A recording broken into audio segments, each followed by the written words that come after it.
Hello बच्चों, जैसा thumbnail आपको दिखा, फ्लूइड मैकेनिक्स का आज का पार्ट हम कवर करने वाले हैं विस्कोसिटी। जैसा कि आप लोग देखें, फ्लूइड मैकेनिक्स में हम लोग 3 पार्ट पे बात करेंगे। इसमें पहला पार्ट हमारा होगा फ्लूइड एट रेस्ट, जिसमें आपको मिला होगा Pascal's law, pressure exerted by liquid column, then hydrostatic paradox, Archimedes principle, law of flotation. ये था हमारा लिक्विड एट रेस्ट का fluid at rest. Second part है हमारा विस्कोसिटी। इसका वीडियो मैं आपको 2 पार्ट में दे रहा हूं। एक पार्ट में आएगा विस्कोसिटी और सेकंड पार्ट जो वेरी इंपॉर्टेंट है वो आएगा बर्नौलीज थ्योरम। और तीसरा पार्ट जो हमारा फ्लूइड मैकेनिक्स का है वो है सरफेस टेंशन। तो तीसरा पार्ट इसके बाद हम देने वाले हैं, लेकिन आज का पार्ट हमारा है विस्कोसिटी। सबसे पहले तो विस्कोसिटी कहते किसको है? देखिए, अगर ये एक सॉलिड सरफेस है, अगर मैं अपना पाम को दिखाऊं, हाथ को, तो एक सॉलिड सरफेस है। अगर एक सरफेस के ऊपर दूसरा सरफेस का रिलेटिव मोशन होता है तो दोनों सरफेस के टेंजेंट के अलाउंग एक अपोजिशन फोर्स लगती है जो कि मोशन के विपरीत दिशा में लगता है। इस फोर्स का नाम क्या है? फ्रिक्शन। तो whenever there is relative motion between two surface या two solid surface, then between the surface a force of opposition exert which act in opposite direction to the direction of motion. This opposing force is called friction. तो जो चीज दो solid surface के बीच में friction के नाम से है, वही चीज दो लिक्विड लेयर्स के बीच में, फिर से दो लिक्विड लेयर्स के बीच में, एक बार और, वही चीज दो लिक्विड लेयर्स के बीच में अगर हो तो वही फ्रिक्शन यहां बन जाता है विस्कोसिटी। यानी कि आप चाहे तो सिंपल डेफिनेशन में liquid friction is called viscosity भी बोल सकते हैं। What is viscosity? Liquid friction is called viscosity. Liquid friction is called viscosity. Short में अगर एक्सप्लेन करके बोलना है तो आपको ये बोलना होगा, whenever there is relative motion between two liquid layers, then between the layer a force of opposition exert which act in opposite direction to the direction of motion. This opposing force is called viscous force and this घटना is called viscosity. आइए इसको हम लोग board पे देखते हैं statement में। Viscosity Hindi में कहते हैं श्यानता, बहुत कम आदमी इसको हिंदी में यूज करते हैं, श्यानता। Liquid friction is called viscosity, जैसा फर्स्ट डिफिनेशन मैंने बोला। Whenever there is relative motion between two layers of liquid, then the opposing force developed या opposing force exert developed between the layers which opposes the motion of layer called viscosity. Whenever there is relative motion between two liquid layers, then opposing force exert between the layer which act in opposite direction to the direction of motion. This opposing force is called viscous force and the phenomenon is called viscosity. अब एक picture में आपको दिखाता हूं, जैसे ये कोई नदी का हुआ बॉटम, तल, ये first layer, second layer, third layer, fourth layer, last layer, ये हमारा ऊपर का लेयर हो गया। तो जैसे जैसे हम लोग ऊपर जाते हैं लेयर की वेलोसिटी बढ़ती है, सबसे कम, थोड़ी ज्यादा, और ज्यादा, और ज्यादा, और ज्यादा। इस लेयर का वेलोसिटी अगर मैंने v लिया, इसका थोड़ा बढ़ा के लिया, v प्लस dv, और जमीन से अगर इस लेयर का डिस्टेंस x लिया तो ऊपर का लिया x प्लस डेल x, यानी इसकी वेलोसिटी बढ़ी हुई कितनी है? dv, और डिस्टेंस कितना बढ़ा हुआ है? dx। तो ये दोनों लेयर के बीच में जो अपोजिंग फोर्स लगेगा बैक तरफ, दिस इज विस्कस फोर्स। तो कोफिशिएंट ऑफ विस्कोसिटी का कहना है, coefficient of viscosity denoted by eta. Viscous force between two liquid layers is directly proportional to the area of layer, यानी कि लेयर का area जितना ज्यादा होगा विस्कस फोर्स भी उतना ही ज्यादा होगा। Viscous force between two liquid layers is directly proportional to the area of layer and वही viscous force between liquid layers is directly proportional to velocity gradient. इस वर्ड को जरा फिर से सुन लीजिए, velocity gradient dv by dx। Extra बढ़ा हुआ वेलोसिटी, एक्स्ट्रा बढ़ा हुआ दूरी का रेशियो को वेलोसिटी ग्रेडियंट बोलते हैं। तो f directly proportional a, f directly proportional dv by dx। अब दोनों को मिला देते हैं, इक्वेशन 1 इक्वेशन 2, तो हो गया f directly a dv by dx, और डायरेक्टली प्रोपोर्शनल को हटाइए और कोई कांस्टेंट यूज कीजिए। कांस्टेंट की जगह पे आ रही है ईटा, और जहां ईटा हमारा कांस्टेंट है उसी का नाम है कोफिशिएंट ऑफ विस्कोसिटी। तो फार्मूला क्या हो गया? f is equal to eta a dv by dx, जहां f है viscous force between the layer, eta हो गया कोफिशिएंट ऑफ विस्कोसिटी, ए हो गया एरिया ऑफ लेयर, और dv by dx हो गया वेलोसिटी ग्रेडियंट। अब ईटा को पकड़ते हैं, तो eta is equal to f dx by adv, f dx by adv। अब ईटा का यूनिट क्या होगा? कोफिशिएंट ऑफ विस्कोसिटी का यूनिट क्या होगा? f का न्यूटन, dx तो दूरी है मीटर, एरिया का मीटर स्क्वायर, और वेलोसिटी का मीटर पर सेकंड। अब एक मीटर को काटा तो क्या बचा? Newton per metre square second, newton per metre square second. It is called decapoise, तो decapoise is the SI unit of coefficient of viscosity. और अगर इसका सीजीएस में अगर हम लोग चले तो न्यूटन की जगह पे डाइन, और मीटर स्क्वायर की जगह पे पर सेंटीमीटर स्क्वायर, और सेकंड की जगह पे second, which is called poise. तो poise is the CGS unit of coefficient of viscosity, और decapoise is their SI unit. तो इन दोनों में रिलेशन क्या है, 1 decapoise is equal to 10 poise. याद कर लीजिए, जैसे 1 न्यूटन में 10 टू द पावर 5 डाइन होता है, 1 जूल में 10 टू द पावर 7 अर्ग होता है, उसी टाइप से 1 डेका पॉइस में 10 पॉइस होता है। अब इसका डायमेंशन कैसे निकालेंगे, तो फोर्स का डायमेंशन आपको याद होगा mlt-2, dx का l, एरिया का l स्क्वायर, और वेलोसिटी का वॉल्यूम है lt-1। ऊपर नीचे काटेंगे मिल जाएगा m1 l-1 t-1। तो विस्कोसिटी क्या है, कोएफिशिएंट ऑफ विस्कोसिटी क्या है। बट एक वेरी इंपॉर्टेंट बात, factor of viscosity on temperature, मतलब टेम्परेचर के साथ विस्कोसिटी का क्या लोचा है, टेम्परेचर बढ़ाने घटाने से विस्कोसिटी को क्या इफेक्ट पड़ता है। तो मेरे मुताबिक अगर टेम्परेचर बढ़ाते हैं तो लिक्विड पतली होती है। विस्कोसिटी मतलब होता है विस्कस। अब विस्कस मतलब चिपचिपा, जो लिक्विड जितनी विस्कस होगी, जितनी चिपचिपी होगी, उसकी विस्कोसिटी उतनी ज्यादा है। तो टेम्परेचर बढ़ाने पर लिक्विड पतली होगी, उसकी विस्कोसिटी घटेगी। फिर से, टेम्परेचर बढ़ाने पर लिक्विड पतली होगी और उसकी विस्कोसिटी घटेगी। तो लिक्विड के लिए कोएफिशिएंट ऑफ विस्कोसिटी टेम्परेचर का इनवर्सली प्रोपोर्शनल है। टेम्परेचर बढ़ाएंगे, लिक्विड पतली होगी, लिक्विड पतली होगी, विस्कोसिटी घटेगी। लेकिन यही चीज गैस में डायरेक्टली प्रोपोर्शनल होती है। ये बात को ध्यान दीजिए कि temperature and coefficient of viscosity are opposite relation, inversely relation, but in liquid, but in gas both are directly relation। और जो रिलेशन मैंने टेम्परेचर का रखा है वो रूट के साथ रखा है।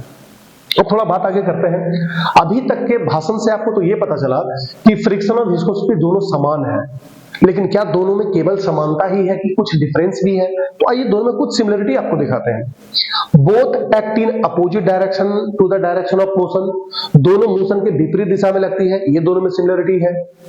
Both comes into play when there is relative motion between the layers, friction हो चाहे विस्कस फोर्स हो, दोनों तभी आता है जब लेयर के बीच में रिलेटिव मोशन हो।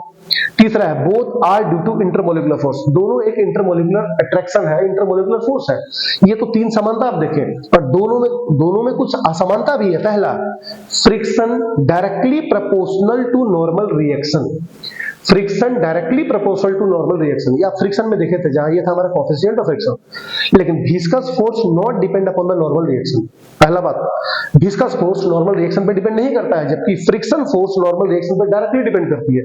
और friction not depend upon area, friction हमारा एरिया पे डिपेंड नहीं करता है, जबकि हमारा विस्कस फोर्स एरिया पे डिपेंड करता है। तो एक नॉर्मल रिएक्शन पे डिपेंड करने वाला है, एक एरिया पे डिपेंड करने वाला है। और जो नॉर्मल रिएक्शन पे डिपेंड करेगा वो एरिया पे नहीं करेगा, और जो एरिया पे डिपेंड करेगा वो हमारा रिएक्शन पे डिपेंड नहीं करेगा। तो दोनों में कुछ समानता भी है, कुछ असमानता भी है। अब हम लोग आगे बढ़ते हैं। अभी तक तो था विस्कस फोर्स क्या है, विस्कोसिटी क्या है, कोएफिशिएंट ऑफ विस्कोसिटी क्या है, सिमिलरिटी डिसिमिलरिटी क्या है। बट एक नया टॉपिक, स्टोक्स लॉ क्या है। देखिए, अगर किसी बॉडी को लिक्विड में हम डालते हैं तो उसपे 3 फोर्स लगती है। इसमें 2 के बारे में तो आपको जानकारी है। अगर किसी बॉडी को लिक्विड में हम डालेंगे तो नीचे एक लगता है वेट, नीचे की तरफ wait of the body first. दूसरा, अगर आर्किमिडीज के मुताबिक हम बोले तो किसी बॉडी को लिक्विड में डालेंगे तो ये कुछ वेट अपना लॉस करेगा, ये उतना ही वेट लॉस करेगा जिस वेट का लिक्विड को ये डिस्प्लेस करेगा। ये आर्किमिडीज का कहना है। तो यहां से एक फोर्स एग्जर्ट होती है जो है आपका बायंट फोर्स, बायंस फोर्स, जो अपथ्रस्ट फोर्स के नाम से है, ये ऊपर लगती है। तो क्या किसी बॉडी को लिक्विड में डालेंगे तो यहां पर 2 ही फोर्स लगती है, नीचे वेट ऊपर अपथ्रस्ट? नहीं, एक फोर्स और लगता है जिसके बारे में आपको बताएगा स्टोक्स लॉ। तो when a body fall in viscous fluid then it drag with the layers, अगर किसी बॉडी को हम विस्कस फ्लूइड में डालें तो लेयर के साथ वो ड्रैग होगा, घिसेगा, इससे लेयर डिस्टर्ब होगी। बट फॉलिंग बॉडी से दूर अगर हम जाए तो लेयर की डिस्टर्बिंग थोड़ी थोड़ी कम होने लगेगी। तो 2 लेयर के बीच में डिस्टर्बिंग डिफरेंस है। इस डिस्टर्बिंग डिफरेंस के कारण 2 लेयर के बीच में पैदा होता है रिलेटिव मोशन, और इस रिलेटिव मोशन के कारण एक फोर्स आती है बैकवर्ड ड्रैगिंग फोर्स, जो कि ऊपर की तरफ लगती है। एक बार ये बात को मैं फिर से बोलूंगा। When a body fall in viscous fluid, then it drag with the layers and layer disturb, but disturbing decreases as moving far. Falling body से दूर जाएंगे तो disturbing हमारी कम होती है। तो due to disturbing difference, a relative motion produced between the layers. Due to this relative motion between 2 liquid layers, a backward dragging force comes into play. एक बार फिर से मेरी बात, अगर किसी बॉडी को मैं विस्कस फ्लूइड में डालूंगा तो लेयर के साथ वो घिसटेगा, लेयर के साथ ड्रैग होगा, इससे लेयर को डिस्टर्बिंग होता है।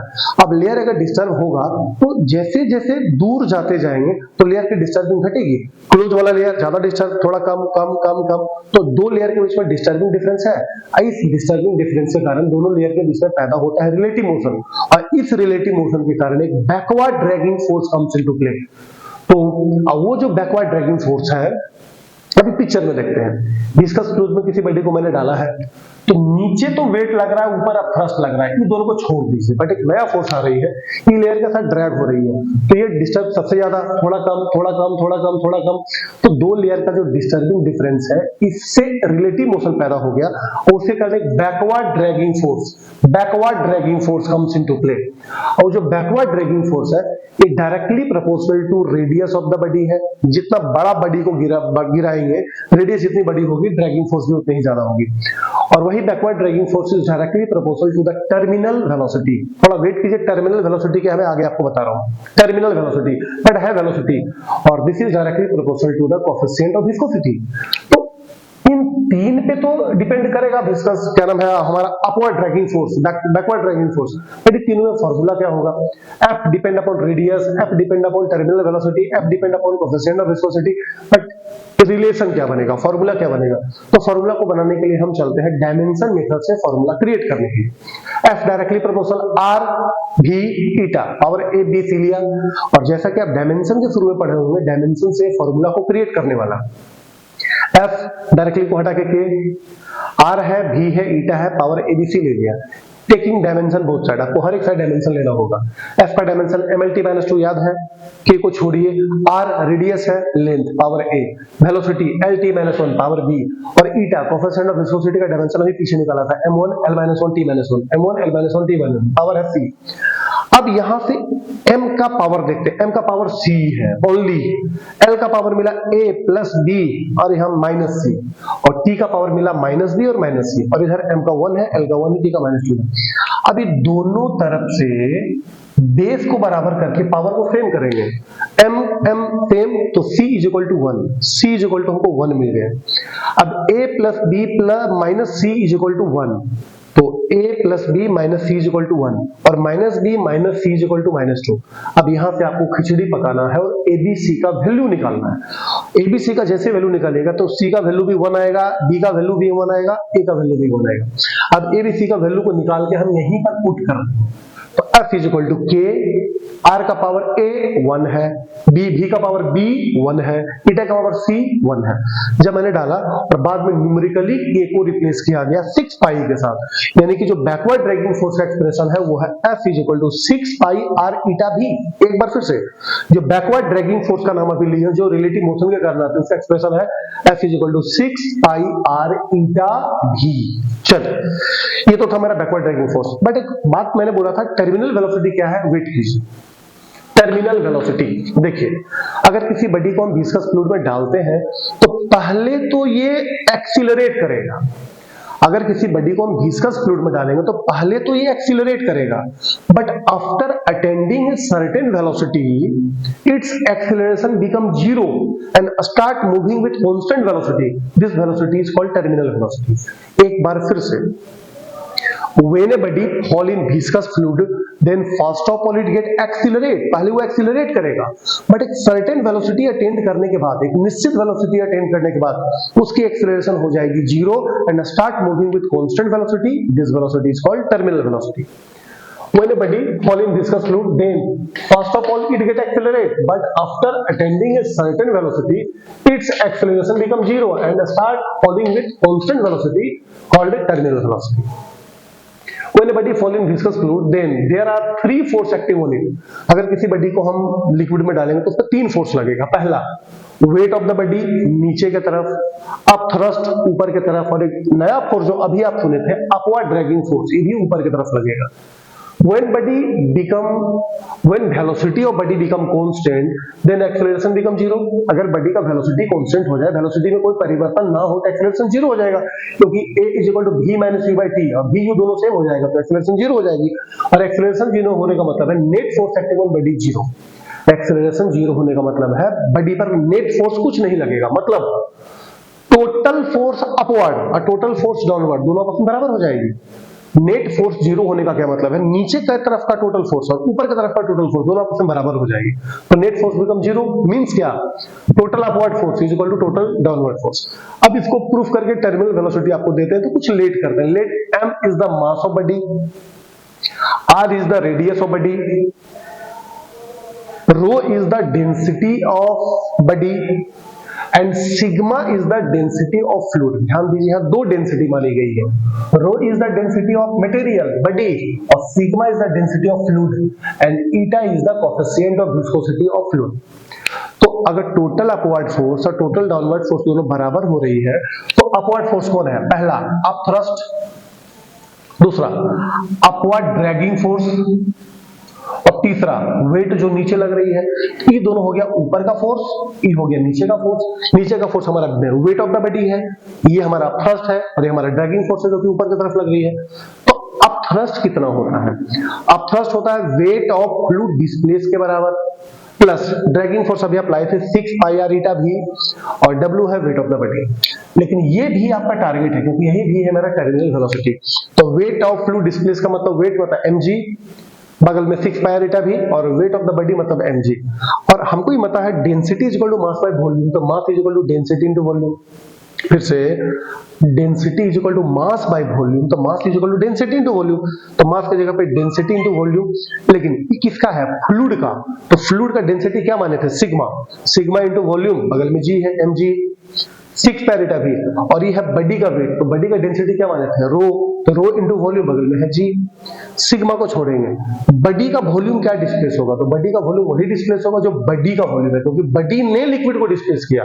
तो 4/3 pi r cube g, 6 pi r eta भी है और इधर सिग्मा, बॉडी का वॉल्यूम 4/3 पाई आर। अब यहां से मैंने इस भी को टारगेट किया, तो पहले इसको इधर लेके गए तो 4/3 पाई आर क्यू जी को कॉमन ले लिया और यहां मिला रो, इधर से आया माइनस में सिग्मा और यहां से एक पाई को पाई से काटा, एक आर को आर से काटा तो आर स्क्वायर हो गई और बाकी 6 को काटा तो यहां हो गया मेरा 3 और 4 को कर दिया 2। यहां से भी को निकाला तो भी इज इक्वल टू 2/9। गौर से देखिए 2/3 गया नीचे, नीचे का 3 3 9, भी is equal to 2/9 R square g sigma minus rho minus sigma by eta. It is the expression of terminal velocity, जहां आर क्या है, रेडियस ऑफ बॉडी, जी क्या है, जी तो आपको मालूम है gravitational acceleration, rho is the density of material, sigma is the density of fluid, rho is the coefficient of viscosity. ये था मेरा टर्मिनल वेलोसिटी।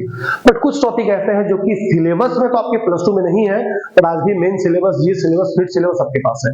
एक है रेनॉल्ड नंबर। रेनॉल्ड नंबर क्या होता है, तो रेनॉल्ड नंबर को समझने के लिए आपको थोड़ा वर्ड समझना होगा। क्रिटिकल वेलोसिटी क्या है, क्रिटिकल वेलोसिटी, अगर एक लिक्विड स्ट्रीम लाइन फ्लो करता है तो किस मैक्सिमम वेलोसिटी तक वो स्ट्रीम लाइन रहेगा। ये आपको पार्ट 2 में हम दिखाए हैं type of flow, streamline flow, turbulent flow, laminar flow. तो पार्ट 2 विस्कोसिटी का पार्ट 2 है, उसमें हम टाइप ऑफ फ्लो दिखाया है।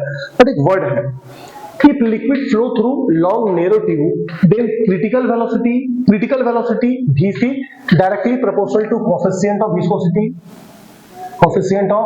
viscosity directly proportional to the density of liquid और inversely directly proportional to the, देखिए डायरेक्टली कौन है, ईटा, रो हो गया इनवर्सली प्रोपोर्शनल और इनवर्सली प्रोपोर्शनल के साथ हमारा डायमीटर ऑफ द ट्यूब है।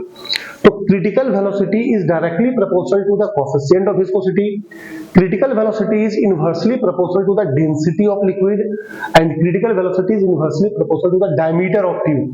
अभी तीनों को अगर मिला दे तो VC डायरेक्टली, ईटा ऊपर, रो डी नीचे, डायरेक्टली को हटा के एक वर्ड लाए कांस्टेंट, आर है कांस्टेंट, नाम है रेनॉल्ड नंबर। अब रेनॉल्ड नंबर का वैल्यू अगर 2000 से ज्यादा है तो फ्लो होगा टर्बुलेंट, अगर रेनॉल्ड नंबर का वैल्यू 1000 से कम है तो होगा स्ट्रीमलाइन फ्लो, और आर का वैल्यू 1000 और 2000 के बीच में है तो अनस्टेबल फ्लो है, मतलब वो स्ट्रीमलाइन और टर्बुलेंट के बीच में फ्लक्चुएट करेगा। तो रेनॉल्ड नंबर से का वैल्यू से हम ये देख सकते हैं कि हमारा फ्लो कैसा है, टर्बुलेंट है कि लेमिनार है। तो टर्बुलेंट फ्लो, लेमिनार फ्लो के लिए हम आपको अगला वीडियो में बात करें, टर्बुलेंट फ्लो क्या होती है, लेमिनार फ्लो क्या होती है। एक वर्ड है पोइसली इक्वेशन। पोइसली इक्वेशन क्या बोलता है कि अगर एक लॉन्ग नैरो ट्यूब से कुछ फ्लूइड हमारा फ्लो कर रहा है जिसका रेडियस r है, लेंथ l है, तो volume of liquid coming out from tube per second, volume of liquid coming out from tube per second, volume of liquid coming out from tube per second is directly proportional to the pressure difference between the tube. Pressure difference है यहाँ का pressure difference between the tube directly proportional to the fourth power of radius of the tube, inversely proportional to the coefficient of viscosity and inversely proportional to the length of tube. अभी चारों को मिला दें तो PR4 ऊपर गई, ईटा L नीचे आ गई, डायरेक्टली प्रोपोर्शनल को हटा के आप K रिप्लेस कीजिए और न्यूमेरिकली K को डाल दिया गया पाई बाय 8। बट ध्यान दीजिए, क्या ये वॉल्यूम है? नहीं। वॉल्यूम है? नहीं। वॉल्यूम है? नहीं तो क्या है?